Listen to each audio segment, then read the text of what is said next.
Angola CD section.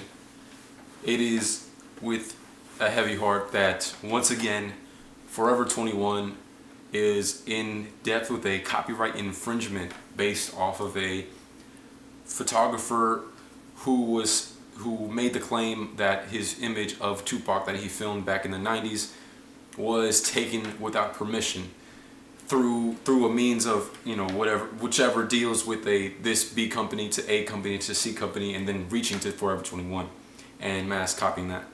So the gist of it is though that they took an image from the Rolling Stone photography cover that he did in '96, and then through the means of whoever the original licensing ownership of this image gave it to another company, and this company in turn either made the deal directly with Forever 21 or within the distribution between these three companies alone to getting the t-shirt made, mass produced and publicly known now, and up until the point that the photographer in question found out and made the lawsuit in New York specifically.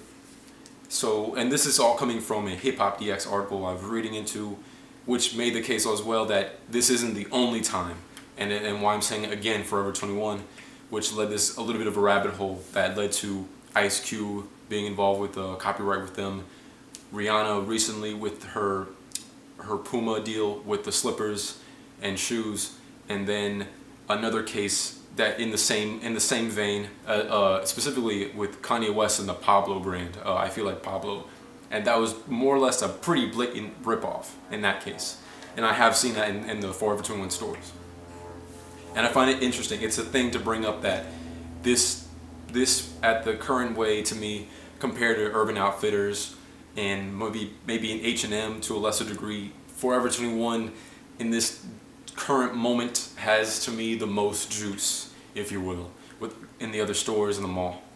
You will go into a Forever 21 and the base is definitely younger women that walk in there, and they do also have a section for men that is quite sizable. I've seen the stuff, and one or two pieces I'll go in every so often and be like, that's not bad. That looks, I would wear that. I would rock that A, B, and C.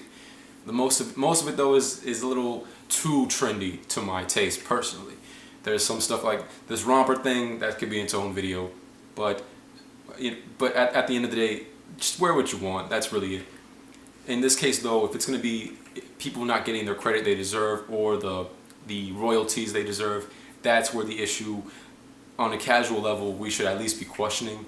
For the fact that we're already wearing clothes that are made in Bangladesh, that are made in Mexico, assembled in Nicaragua, we might as well, at the very least, if we're not going to credit the slave labor that may or may not be involved in making these clothes, that at least the people in America who are behind the images get the credit. No?